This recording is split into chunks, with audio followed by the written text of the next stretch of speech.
Hello all the cricket lovers, आप सभी का एक बार फिर से स्वागत है आपके अपने यूट्यूब चैनल द क्रिकेट दंगल में। हम सब जानते हैं कि अगला मैच होने वाला है इंडिया और ऑस्ट्रेलिया के बीच। ये पहला मैच होगा इंडिया का और ऑस्ट्रेलिया के इस वर्ल्ड कप में। तो ऐसे में मैं आपको बताऊंगा कि क्या टीम प्रिडिक्शन हो सकती है, चांसेस किसके हैं ज़्यादा जीतने के। पिछली बार जब ये टीमें भिड़ी थी तो कैसा खेली थी, तो मैं आपको दिखाऊंगा कि ये जो मैच होने वाला है चेन्नई में होने वाला है, एम ए चिदम्बरम स्टेडियम में। तो चलिए पहले ग्राउंड दिखाता हूँ। तो आप ग्राउंड देख सकते हैं कि ये एक बेहतर ग्राउंड है। अगर आप इसकी डायमेंशन की बात करें तो 65 से 70 के मीटर के रेंज में ही इसकी बाउंड्रीज आती है। तो एक अच्छा ग्राउंड है और यहाँ पर स्पिनर्स को थोड़ा ज़्यादा मदद मिलती है। तो जैसा कि आपने आपको दिखाया मैंने कि ये लगभग 65, 68 और 65, तो एक अच्छा अच्छा ग्राउंड है, अच्छा डिस्टेंस है और रन कोई भी अच्छे से बना सकता है। लेकिन ये थोड़ा सा स्पिनर को ज़्यादा मदद करती है ये पिच। और यहाँ पर जो पिछले वर्ल्ड कप से लेकर अब तक 2 मैचेस हुए हैं, तो पहले हम देखेंगे ग्राउंड कैसा खेला है उन 2 मैचों में, और उसके बाद मैं बताऊंगा कि आपस में हेड टू हेड कैसा टीमों का टीम के प्लेयर्स खेले थे, और उसके बाद हम कैसी टीम चूज करेंगे based on the overall performance of players 4 साल से, या फिर जो दोनों टीमें आपस में खेली हैं। तो चलिए सबसे पहले मैं आपको वो दोनों गेम के बारे में बताता हूँ। तो उन दोनों गेम की मैं अगर बात करूँ तो भारत ने एक मैच खेला था वेस्ट इंडीज के साथ और एक मैच खेला था ऑस्ट्रेलिया। तो ऑस्ट्रेलिया ऑलरेडी यहाँ पर 2023 में ही 6 महीने पहले खेल चुकी है, तो उन्हें एक्सपीरियंस होगा। तो अगर आप स्क्रीन पर देखिए तो स्कोर तो अच्छा बनता है यहाँ पर। अगर मैं देखूँ इन दोनों मैचेस का मिला के 280 के करीब दिखा रहा है, तो 280 एक अच्छा स्कोर हो सकता है। और एवरेज सेकेंड इनिंग स्कोर भी 270, तो चेस भी टीम कर सकती है यहाँ पर। अब मैं अगर ओवरऑल बात करूँ तो दोनों बार जो मैचेस हुए हैं ये 251 से 300, तो ये एक अच्छा स्कोर, इसलिए मैंने कहा 280 हो सकता है। और एक बार टीम जीत गई थी चेस करते वक्त, और एक बार आप कह सकते हैं हार गई थी। तो यहाँ पर आप देखेंगे कि 50-50%। तो हालांकि 2 ही मैच है, एक मैच यहाँ पर जीता था, एक मैच सेकंड बैटिंग करते वक्त। अब मैं आपको टॉप स्कोरर की बात यहाँ पर करूँ तो जो वेस्ट इंडीज के साथ मैच हुआ था उसमें यहाँ पर आप देख सकते हैं कुछ प्लेयर्स हैं, हेटमेयर, शेहोप, ऋषभ पंत तो इंजर्ड हैं। श्रेयस अय्यर यहाँ पे ठीक ठाक एक पारी खेले हैं, एक मैच मुझे लगता है एक ही मैच खेला 70 रन, और रोहित शर्मा के 66 है। देखेंगे एक मैच या 2 मैच। अब यहाँ पे एडम जंपा को एक ही मैच मिला था, लेकिन उन्होंने 4 विकेटें ली थी। हार्दिक पांड्या ने 3 विकेटें ली थी। कुलदीप यादव, तो जैसा कि मैंने कहा स्पिनर के लिए थोड़ा ये ट्रैक अच्छा है। अगर यहाँ पर आप विकेट कंट्रीब्यूशन देखिए तो इन 2 मैचों में 27 विकेटें गई हैं। मतलब पहली इनिंग जब टीम खेलती है तो उसमें 9 विकेट जाती है और दूसरी इनिंग में 6 विकेटें ऑन एन एवरेज। तो ऑन एन एवरेज एक मैच में 15 विकेटें या 14 विकेटें आप कह सकते हैं गिरती हैं। और स्पिनर 40%, अगर 14 विकेटें जाती हैं तो लगभग 5 से 6 विकेटें स्पिनर को आसानी के साथ मिल जाती हैं। और एडम जंपा ऑलरेडी यहाँ पर खेल चुके हैं और 4 विकेटें ले चुके हैं, तो इनके ऊपर काफ़ी ज़्यादा निर्भरता रहेगी। अब मैं बात करूँ कि भारत की जो ओपनर्स है, भारत के ओपनर्स अगर मैं बात करूँ तो यहाँ पर 22% रन बनाते हैं, वेर ऑस्ट्रेलिया के ओपनर्स ज़्यादा रन बनाते हैं। तो भारत को टारगेट करना होगा कि ऑस्ट्रेलिया के ओपनर्स को ज़्यादा ना खेलने दिया जाए, अदरवाइज एक अच्छा स्कोर 280 प्लस भी वो जा सकते हैं। 300 रन तक यहाँ पे चेज हो सकता है, लेकिन उसके ऊपर जाएगा तो काफ़ी मुश्किल होगा। बट मुझे लग रहा है कि पिच एवरेज खेले तो 270 रन भी एक अच्छा स्कोर होगा जीतने के लिहाज से देखा जाए तो। आगे बढ़ते हैं और आपको बताते हैं कि इन दिनों दोनों टीमों ने आपस में जो मैचेस खेले हैं, कितने मैचेस खेले हैं और किसमें किसको जीत मिली है। तो हालांकि इस ग्राउंड पे पहले मैं बात करता हूं कि इस ग्राउंड पे क्या कभी इन दोनों टीमों ने मैच खेला है। तो ऑस्ट्रेलिया, जैसा कि मैंने कहा कि एक मैच ऑस्ट्रेलिया यहाँ पर इस ग्राउंड पर खेला है। इंडिया, तो बिल्कुल आप देख सकते हैं कि येलो, तो कंगारुओं ने ये मैच जीत लिया था। अगर आप बात करें इस ग्राउंड पर तो एक मैच खेला गया है पिछले 6 महीनों में ही, 22 मार्च को ये मैच खेला गया था। और पहली बल्लेबाजी करते वक्त ऑस्ट्रेलिया ने कुछ 269 रन बनाए थे, जवाब में भारत सिर्फ 248 ही बना पाया था। अगर मैं उसको उस मैच के बारे में बताऊं तो आप देख सकते हैं Mitchell Marsh, Carey, Travis Head जो कि अभी तो हिस्सा है नहीं, Marnus Labuschagne, Sean Abbott, Marcus Stoinis, David Warner, तो 23 रन उन्होंने बनाया था। और एजम जंपा ने 4 विकेट, एस्टन अगर, तो मैंने जैसे कहा कि स्पिनर को मदद मिलती है, तो एस्टन अगर आपको पता होगा कि स्पिनर है। स्टार्क को हालांकि उस मैच में विकेट नहीं मिली थी, और एक एक विकेट स्टोइनिस और अबॉट ने लिया था। मैं अगर भारत की दृष्टिकोण से उस दिन की बात करूं तो वहां पे विराट कोहली अच्छा खेले थे, हार्दिक पांड्या ने 40 रन बनाया था और 3 विकेटें। तो हार्दिक पांड्या को आप अच्छे पिक कर सकते हो और अपना कैप्टन भी बना सकते हैं। शुभमन गिल हालांकि अभी बीमार चल रहे हैं, तो उनका चयन होगा कि नहीं, ये एक ये क्वेश्चन है। और ये कभी डिसाइड होगा, मैच के पहले ही पता चल पाएगा। तो हालांकि 37 की एवरेज, 37 रन उन्होंने बनाया था उस मैच में, एक ही तो मैच हुआ है वहाँ पर भारत और ऑस्ट्रेलिया के बीच में। और रोहित शर्मा ने 30 रन बनाए थे। और मैं विकेटों की बात करूँ तो कुलदीप यादव और हार्दिक पांड्या ने 3-3 विकेट लिए थे। अक्षर पटेल का 2 है और मोहम्मद सिराज के 2 विकेट हैं।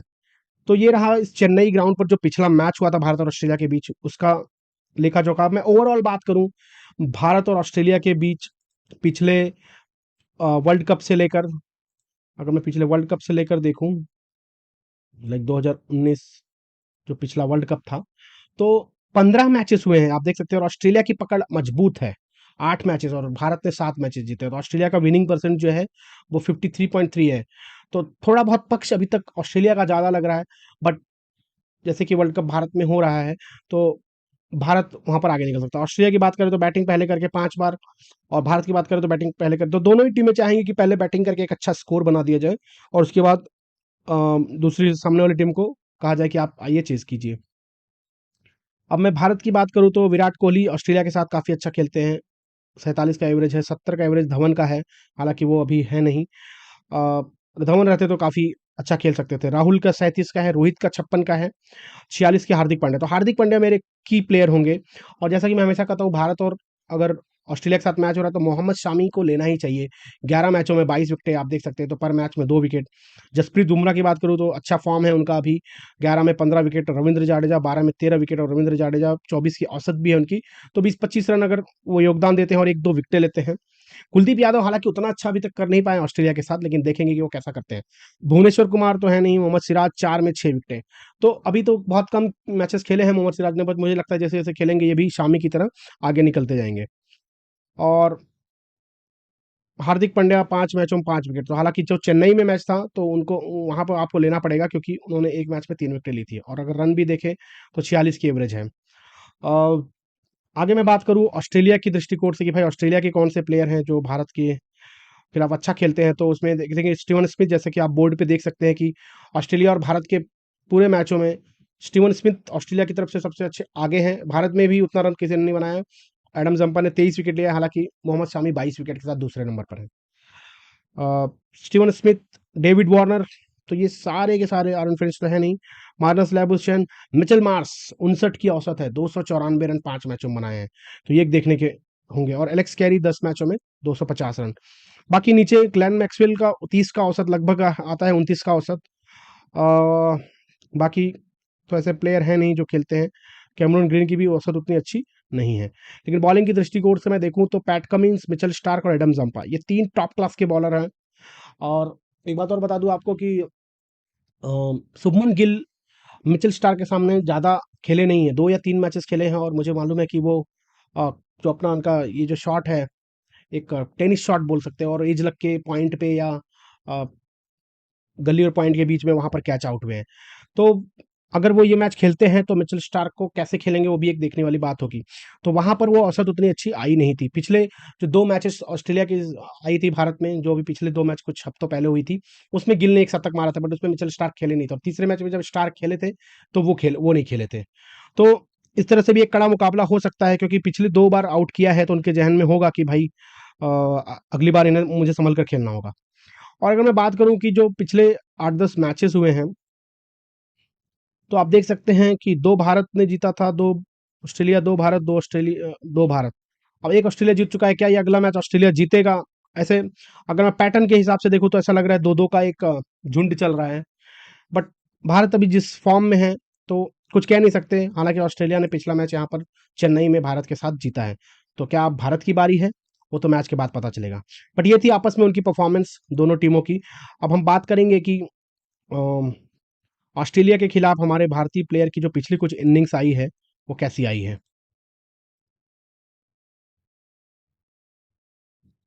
तो यहाँ से आपको अंदाजा लगाना है। विराट कोहली का आप देख सकते हैं पिछले 2 हाफ शतक आए हैं, और अगर आप देखेंगे तो कंटिन्यू 2 हाफ शतक यहाँ पे भी है, कंटिन्यू 2 हाफ शतक यहाँ पे भी है, यहाँ पर 1 हाफ शतक। तो 2 हाफ शतक के बाद थोड़ा सा लो स्कोर होता है उनका, पर कल हमें चाहेंगे ना हो, बट देखते हैं। तो ऐसे अगर आप टीम बनाना चाहो तो विराट कोहली को स्किप कर सकते हो, क्योंकि इनका 2 हाफ शतक के बाद, अगर ये तो पैटर्न है, बट पैटर्न हमेशा हिस्ट्री चेंज होती है। उसके बाद धवन तो है नहीं।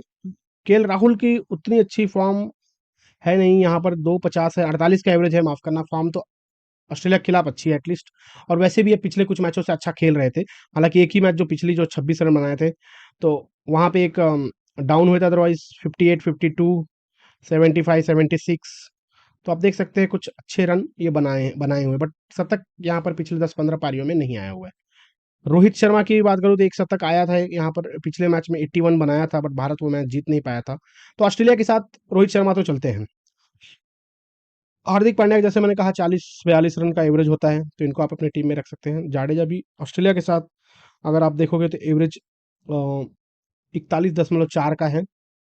तो ऑस्ट्रेलिया के साथ ठीक ठाक खेलते हैं, 35, 13, 3, 18, 16, 45, 66। इनकी बैटिंग ना आए तो काफ़ी ज़्यादा अच्छा होगा, बट ये टीम टीम में अगर बॉलर को आपको पिक करना है भारत की तरफ से, शामी, बुमराह और जाडेजा तो ऑलराउंडर, और हार्दिक पांड्या ऑलराउंडर रहेंगे। कुलदीप यादव की उतनी परफॉर्मेंस ऑस्ट्रेलिया के साथ नहीं आई है, अगर आप देखें तो 11 मैचों में 12 ही विकेटें हैं। बट चेन्नई है, जैसे मैंने कहा, एक मैच में 3 विकेट लिए थे, तो वहां पे हम उनको ट्राई कर सकते हैं। उसके बाद सिराज ने ऑस्ट्रेलिया के साथ ज़्यादा मैचेस खेले नहीं, तो 4 में 6 हैं। बाकी आप तो उनके फॉर्म जानते ही हैं। अब मैं अगर पिछले कुछ पारियां दिखाना चाहूँ ऑस्ट्रेलिया की भारत के साथ, ऑस्ट्रेलिया की कुछ पारियां भारत के साथ कैसी आई हैं लोगों की, तो यहाँ पे आप देख सकते हैं कि स्टीवन स्मिथ 74 मारे थे पिछले मैच में। तो अब क्या यहाँ पे एक शतक लोड हो रहा है, वो देखने वाली बात होगी। डेविड वार्नर तो काफ़ी, देखिए, 3 तो हाफ शतक मारते हुए आए हैं कंटिन्यू। उसके बाद मार्नस लैबुशेन भी पिछले मैच में अच्छा खेले थे। मिचेल मार्श ने 96 मारा था, तो ये अभी काफ़ी टफ फॉर्म में, आप देख सकते हैं इनकी, अगर 5 ही मैच खेला है, बट लगभग 74 की औसत है, तो काफ़ी ज़्यादा अच्छा स्कोर है ये, और एवरेज भी है। एलेक्स कैरी भी 31-31.3 की एवरेज से खेलते हैं, तो एक अच्छी चॉइस हो सकते हैं। और ग्लेन मैक्सवेल की औसत है 33 की। और तो बाकी यही 4-5 प्लेयर इनके बैटर हैं। बॉलिंग की बात जैसे मैंने कहा, जैम्पा, कमिंस और मिचेल स्टार्क, ये 3 तो फुल फॉर्म में हैं। हेज़लवुड भी रहेंगे, मुझे पक्का यकीन है कि 3 बॉलर, फ्रंटलाइन बॉलर रहेंगे, और 6 मैचों में 10 विकेटें हैं। उसके बाद मार्कस स्टोइनिस 6 में 7, सीनेबॉट 6 में 7। तो इन दोनों में से कौन खेलता है वो देखने वाली बात होगी। सीनेबॉट आपको याद होगा कि उन्होंने एक अच्छी पारी खेली थी बल्ले से, और 50 रन बनाया था। तो ऐसे में स्टोइनिस की अगर फॉर्म नहीं चल रही, तो हो सकता है उनको मौका मिले, बट मेरे ख्याल से स्टोइनिस खेलेंगे। तो ये तो इनकी ये आपस में जिन्होंने जैसा खेला है मैच, उस हिसाब से ये मैं आपको दिखा रहा था। अब मैं आपको दिखाऊंगा कि पिछले 4 वर्षों में, पिछले वर्ल्ड कप से ऑस्ट्रेलिया की टीम के तो डेविड वार्नर सबसे अव्वल पे हैं, 1890 रन बनाए 41 मैचों में, 48 की औसत है। स्टीवन स्मिथ है, एलेक्स कैरी हैं, उसके बाद मार्नस लेबुशेन और मिचेल मार्श। अगर मैं इन 4-5 प्लेयर की बात करूँ तो ये काफ़ी फॉर्म में है। ये तो मैं ओवरऑल परफॉर्मेंस बता रहा हूँ, इसके पहले मैंने ऑलरेडी बता दिया कि भारत के साथ इन्होंने कैसा खेला था। वैसे ही बॉलिंग की बात करें तो जैम्पा, स्टार्क और कमिंस, ये 3 तो अव्वल नंबर पे आते ही हैं। उसके बाद जॉस हेजलवुड हैं। अगर मैं जैम्पा और स्टार्क की बात करूँ तो 2-2 विकेटें लगभग हर मैच में लेते ही हैं। और मार्कस मार्कस स्टोइनिस थोड़ा डाउन रहे हैं, 28 मैचों में 19 विकेट। अदरवाइज वो भी एक अच्छी चॉइस हो सकती है। ग्लेन मैक्सवेल की बात करूँ तो आप देख सकते हैं पिछले मैच में उन्होंने 4 विकेट लिया था, तो यहाँ पर मैक्सवेल की भी बहुत अहम भूमिका रहेगी, क्योंकि चेन्नई जैसे स्पिनिंग ट्रैक है। तो ग्लेन मैक्सवेल को पिक कर सकते हैं, जैम्पा को पिक कर सकते हैं, मिचेल स्टार्क को पिक कर सकते हैं। भारत में हार्दिक पांड्या एक रहेंगे ऑलराउंडर। उसके बाद स्टीवन स्मिथ, डेविड वार्नर, ये कुछ 6-7 खिलाड़ी मेरे ज़हन में हैं जो हमेशा परफॉर्म करते हैं। अब मैं पिछले भारत के कुछ पिछले 4 वर्षों के परफॉर्मेंस दिखा दूँ, पिछले वर्ल्ड कप से लेकर अब तक, तो आप देख सकते हैं ये भारत के कुछ खिलाड़ी हैं, लाइक विराट कोहली हैं, रोहित शर्मा हैं। अगर मैं अ, रन पिछले 4 वर्षों में, माफ़ कीजिए, हाँ, तो विराट कोहली, रोहित शर्मा, केएल राहुल, औसत देखिए लगभग लगभग सबकी 50 की है। शुभमन गिल की 71 की है पिछले वर्ल्ड कप से लेकर अब तक। तो एक अच्छे पिक पिक होंगे। अगर शुभमन गिल नहीं खेल रहे हैं तो मेरे ख्याल से ईशान किशन को मौका मिलेगा। अगर मैं ईशान किशन की बात करूँ तो पिछले कुछ वर्षों में 44 की औसत है। अगर मैं इनका ऑस्ट्रेलिया के साथ देखने जाऊँ कि ऑस्ट्रेलिया के साथ इनकी कैसी परफॉर्मेंस आई है पिछले कुछ मैचों में अगर खेला इन्होंने, तो ईशान किशन को उतना मौका मिला तो नहीं है। 3 मैचों में 52 रन, तो इनको साबित करने का मौका एक मिल जाएगा। 3 मैचों में 52 आप देख सकते हैं, 31, 18 और 3, तो यही औसत आई है। अगर इनको मौका मिलता है तो इन्हें एक बड़ी पारी खेलनी होगी, बट अभी तक तो वो कर नहीं पाए हैं। बॉलर की मैं बात करूं, ओवरऑल परफॉर्मेंस की दृष्टिकोण से अगर मैं देखूं तो कुलदीप यादव भारत के पिछले कुछ वर्षों में अच्छे बॉलर आए हैं। उसके बाद मोहम्मद शामी और शार्दुल ठाकुर, मोहम्मद सिराज। शार्दुल ठाकुर को मौका देंगे कि नहीं, मेरे ख्याल से सिराज, शमी और बुमराह तीनों को रखना चाहिए। हार्दिक पांड्या है और रविंद्र जाडेजा रहेंगे। और उसके साथ साथ आपको अगर स्पिनर लेना है, माफ करना, कुलदीप यादव तो रहेंगे ही रहेंगे। तो अगर अश्विन को खिलाना है तो फिर देखना होगा किसको बिठाना होगा। बाकी श्रेयस अय्यर खेलना चाहिए मेरे हिसाब से, श्रेयस अय्यर खेलने चाहिए। राहुल तो रहेंगे ही। अब गिल और ईशान किशन में से कोई एक आएगा। अगर गिल ठीक होते तो गिल आएंगे। तो ऐसे ये टीम बनेगी। तो आपने देखा कि कैसे कुछ 4-5 बॉलर भारत की तरफ से जिन्होंने अच्छा परफॉर्म किया। बुमराह हालांकि थोड़ा इंजरी थी तो ज़्यादा मैचेस खेले नहीं थे, लेकिन जब से आए हैं तब से काफ़ी अच्छी बॉलिंग कर रहे हैं और 1-2 विकेट मुझे लगता है ज़रूर लेकर जाएंगे। अगर शुरू में पावर प्ले में विकेट ले लेते हैं तो एक अच्छी बात होगी। अब मैं आपको बताता हूँ कि टीम अपनी जो है वो कैसी बनानी है। तो मैं अगर भारत की दृष्टिकोण से देखूँ, अगर मैं 2 टाइप की टीम रखता हूँ। एक मैं करंट परफॉर्मेंस पे रखता हूँ और एक मैं head to head, like India और ऑस्ट्रेलिया, उस पे देखूँ। अब मैं यहाँ पे करंट परफॉर्मेंस के बेस पे जाऊँ तो गिल, भारत की तरफ से गिल, रोहित, अ, विराट। विराट को यहाँ पे स्किप कर सकते हैं, लेकिन यहाँ पे विराट हेड टू हेड तो रहेंगे ही। विराट, रोहित, स्मिथ, है ना? स्मिथ, उसके बाद थोड़ा सा जैम्पा। बॉलर की बात कर लूँ, स्टार, अ, कुलदीप, शामी। अगर आपको और बैटर्स रखने हैं तो वार्नर। ऑलराउंडर में हार्दिक और मार्श रख सकते हैं। अ, और यहाँ पर अगर बात करूँ तो विराट रख सकते हैं। विराट तो रखेंगे ही, करंटली फॉर्म में है। और यहाँ पे अगर आपको भारत का एक और लेना है तो अय्यर को मैं बोल सकता हूँ। अगर अय्यर खेलते हैं तो अय्यर अय्यर खेल सकते हैं। उसके बाद यहाँ पर तो अभी हालांकि फॉर्म में यहाँ पर तो मेरे पास 11 क्या 15 प्लेयर मिल जाएंगे, लेकिन अगर 11 प्लेयर को एडजस्ट करना है, जैम्पा, कुलदीप, सिराज, अभी करंट परफॉर्मेंस के हिसाब से अगर देखें, शामी। अब यहाँ पे 2 ऑलराउंडर, एक हार्दिक को मैं रखना चाहूँगा और एक मैं क्विनिस या मैक्सवेल में से किसी एक को मैं रख सकता हूँ। मैक्सवेल क्योंकि पिछले मैच में अच्छी बॉलिंग किए थे।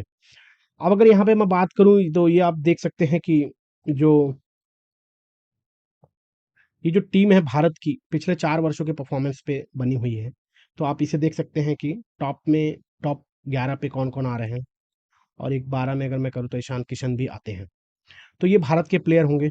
अगर वैसे ही मैं टॉप परफॉर्मर ऑस्ट्रेलिया की बात करूं कि भाई ऑस्ट्रेलिया की तरफ से कौन पिछले 4 वर्षों में, तो जैम्पा है, वार्नर है, लैबुस्चैन है, स्मिथ है, मिचेल स्टार्क है, मिचेल मार्श है, हेजलवुड, कैरी। तो ये कुछ 12 प्लेयर हैं जिनमें से आपको अपनी टीम चूज कर सकते हैं। अगर मैं दोनों का एक कंबाइंड 11 बताऊं कि भाई दोनों का एक कंबाइंड 11 कैसा बनेगा, तो आपको मैं ये बताता हूँ कि ये टीम रहेगी।